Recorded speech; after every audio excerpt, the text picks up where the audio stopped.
sejam bem-vindos a mais uma temporada do podcast Direto Sem Café, podcast oficial da Universidade de Lusófona. Nesta temporada em especial comemoramos os 50 anos do 25 de Abril. É verdade, vamos trazer temas marcantes na história contemporânea de Portugal após a Revolução dos Escravos. Neste episódio em específico e também em especial, contamos com a presença do Dr. Eloy Figueiredo, professor catedrático no curso de Engenharia Civil e também doutorado no mesmo. Muito obrigada pela sua presença, muito obrigada por ter aceito o convite. Muito obrigado, Rita. Pronto, poderia apresentar-se para os nossos ouvintes e espectadores também o conhecerem um bocadinho. Está bem. Ora bem, eu sou professor catedrático no curso de Engenharia Civil, sou doutorado desde 2010 na área da monitorização da integridade estrutural de pontes, portanto a área das estruturas é sem dúvida a minha área de especialização. Pronto, nós neste episódio iremos abordar na ótica da Engenharia Civil, a sua área de especialização, portanto o desenvolvimento da mesma depois da Revolução dos Escravos. E como tal, eu gostava de lhe questionar, primeiramente, para iniciarmos este tema, de que forma é que a Engenharia Civil foi desenvolvida a nível de materiais, técnicas, após a Revolução dos Escravos? Ora bem, eu não diria que há uma relação direta entre a Revolução dos Escravos e o desenvolvimento da Engenharia Civil. Eu acho que é um conjunto de consequências que resultam de uma sociedade mais aberta, de uma sociedade ligada com a Europa, em que há atração de investimento público. Tudo isso vai acarretar investimento, empresas já necessitada de propor novas tecnologias para minimizar os custos. Portanto, todo esse conjunto de consequências que existem com a Revolução dos Escravos é que vão fomentar e têm fomentado o desenvolvimento da engenharia civil. Portanto, nós vamos também abordar aqui dois temas em específico de grande importância, portanto, na história contemporânea de Portugal, tendo em conta a engenharia civil, que é a Operação SAL, portanto, o Serviço Ambulatório de Apoio Local e também, lá está, a Ponte 25 de Abril, anteriormente conhecida como a Ponte Salazar. De que forma, então, é que nós podemos introduzir aqui a Ponte 25 de Abril, tendo em consideração lá está, a Revolução dos Escravos, todo o desenvolvimento desta ponte, o nome, a aderência do nome, o porquê da alteração do nome? Ora bem, em primeiro lugar, deixe-me dizer que são dois projetos que estão enraizados em contextos políticos totalmente diferentes. A Ponte 25 de Abril chama-se Ponte 25 de Abril porque houve uma alteração de nome com a Revolução dos Escravos, mas na realidade a Ponte 25 de Abril foi construída em 1966, em que tínhamos um regime ditatorial, portanto o professor Oliveira Salazar ainda era o presidente do Conselho, e a Operação SAL é então implementada em 1974, logo após a Revolução dos Escravos. Portanto, aqui o importante a reter é que a Ponte 25 de Abril representava um Portugal ditatorial, é certo, mas é feita num contexto de grandiosidade. Era uma obra da nação, era obra do século. Portanto, e o próprio governo, neste caso o António Oliveira Salazar, usou a obra como um instrumento político para mostrar a grandiosidade da nação por construir tal ponte. A Ponte 25 de Abril chegou a ser a maior ponte suspensa na Europa.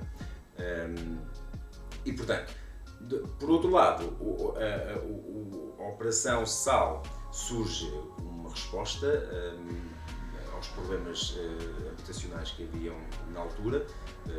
Relembro que, principalmente nas grandes cidades, havia um conjunto de barracas e que era um problema social enorme e, portanto, o governo resolveu então implementar este programa de forma a tentar resolvê-lo, mas trazendo as pessoas ao processo de decisão. Eu acho, inclusive, que foi um programa que teve o seu mérito. Não teve muito sucesso, isto é, não perdurou no tempo, mas teve um grande mérito que foi chamar as pessoas ao processo de decisão. Isto é, eu posso aproveitar para explicar o que é que era a Operação SAL. A Operação SAL basicamente surgiu para criar habitações sociais e era um sistema tripartido. Isto é, tínhamos por um lado uma equipa especializada mandatada pelo pelo Fundo de Fomento da Habitação, isto é, pelo Governo, que juntamente com as câmaras municipais iria tentar encontrar uma solução para um determinado bairro para as pessoas que lá viviam.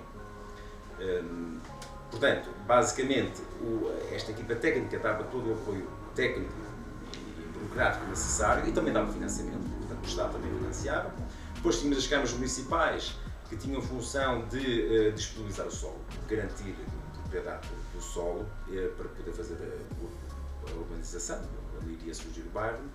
E por outro lado, tínhamos as famílias, as pessoas que eram chamadas ao processo de decisão e iriam opinar sobre a forma como se ia fazer a construção, iriam ter a obrigatoriedade de criar as sociedades de moradores e portanto, era um processo inclusivo e participativo.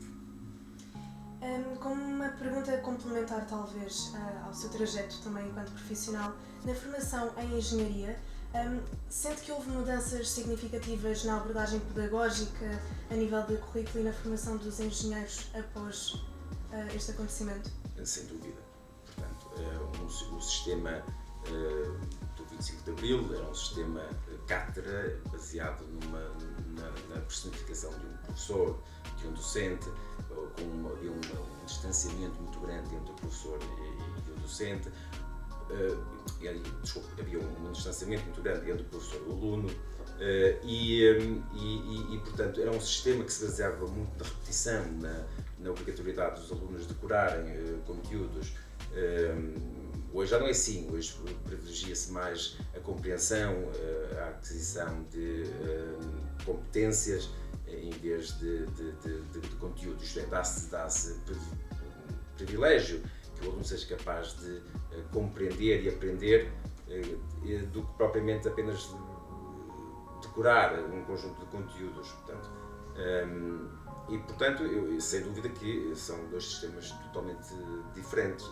Até mesmo a nível de empregabilidade, não é? Depois de se licenciar ou até mesmo doutorar-se e etc., há essa relação próxima ao docente que pode eventualmente dar a um primeiro emprego, não é? E pronto, eu acho que anteriormente talvez não fosse tão possível e acessível. Deixa-me dar, mas já agora é curioso, deixa-me dar este exemplo. Aquilo que eu observo, por exemplo, na geração dos meus pais, eles, quando a gente perguntava olha, diga lá quantos planetas existem no nosso sistema solar, e todos eles sabiam que Mercúrio, Vênus, Terra, Marte, portanto, mas se eu perguntasse, já agora, qual é o planeta mais próximo da Terra? Eles não sabiam, portanto, apenas eles tiveram a preocupação de decorar. Então se perguntasse porque é que Vênus é mais quente do que Mercúrio, não é? Eles não tinham estas respostas. E hoje procura-se que o estudante seja capaz de compreender isso, mas também procura-se que o estudante seja capaz, mesmo que não saiba, que de uma forma rápida tenha as metodologias necessárias e as competências necessárias para ir procurar a informação. Essa é a grande vantagem do sistema de ensino de hoje. Não é? Sim. E de outra forma, quais foram os principais desafios para tornar, portanto, a Ponte Salazar, assim dizendo, a nível de estrutura, para tornar real estes projetos diante um país ainda dado pequenos passos para uma abertura tão democrática?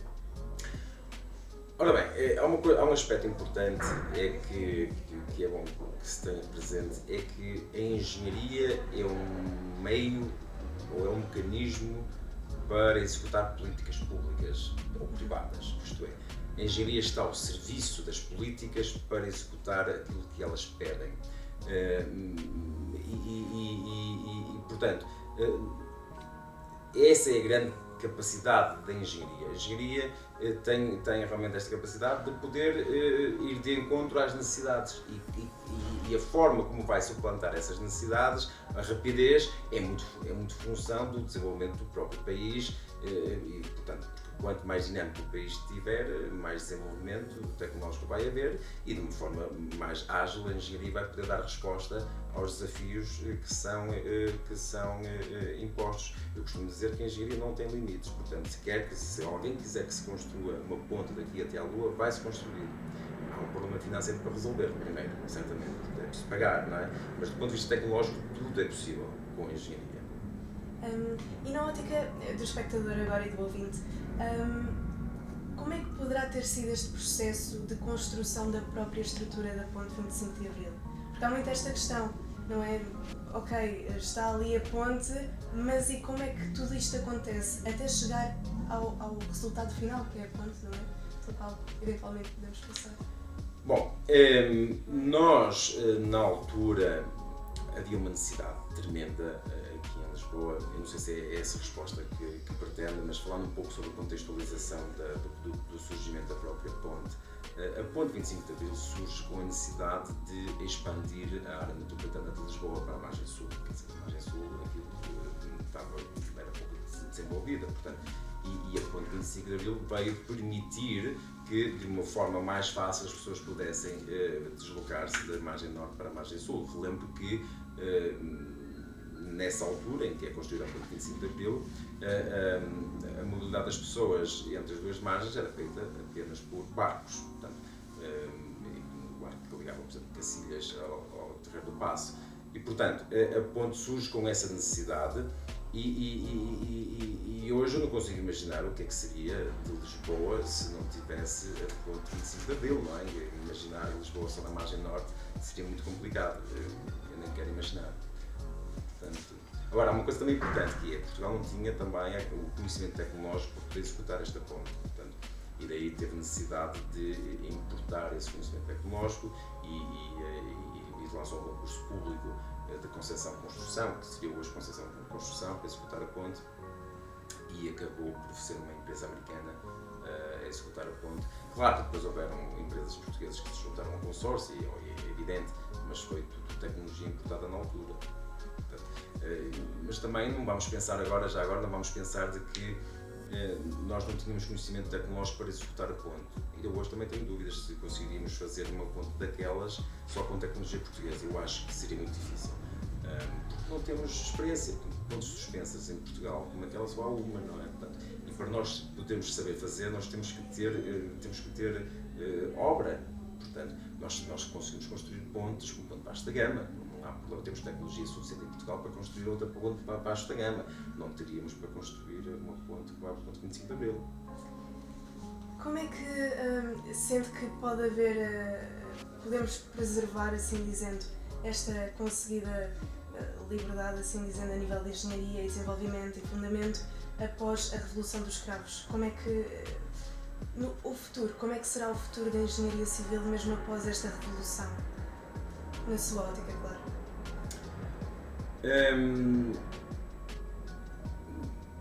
A engenharia civil tem-se adaptado ao longo dos tempos, como eu disse, para servir a sociedade nos desafios que lhes são impostos.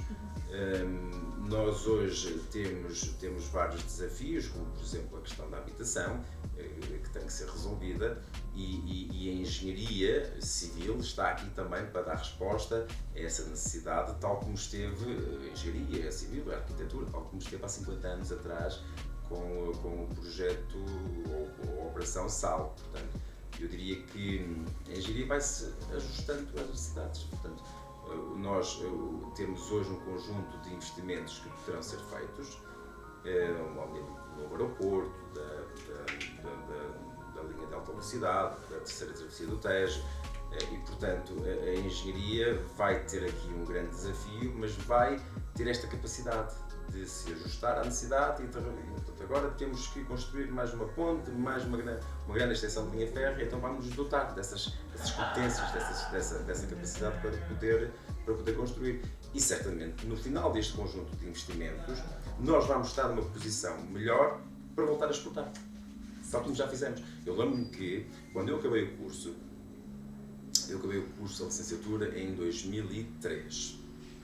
Em 2003, Portugal tinha feito um conjunto de investimentos em autoestradas, ainda estava a fazer, mas começava já a haver a necessidade de ir para fora. E a engenharia civil e as empresas de construção conseguiram, com muito sucesso, ir para a África, para a Europa de Leste, e conseguir exportar todo o know-how que acumulamos durante várias décadas, precisamente porque tivemos obra internamente. buscamos uma necessidade interna, demos resposta, depois tínhamos uma capacidade instalada, tínhamos as empresas, tínhamos know-how, então fomos para fora. E agora, com estes novos desafios que temos pela frente, tanto na habitação como também na infraestruturação do país ou na linha férrea, o pós vai ser interessante. Os decisores políticos têm que ter isto presente. Nós precisamos de investimento nacional para poder alavancar a nossa economia, a nossa infraestrutura, mas também depois para poder exportar o conhecimento e trazermos proveitos para o nosso país. E tem tudo para correr bem. E tem tudo para correr bem, não tenho dúvidas. Professor, muito obrigada pela sua presença, mesmo agradecemos. Assim, pode encontrar o nosso episódio no site da Universidade Lusófona, no Spotify e no YouTube. Até ao próximo episódio.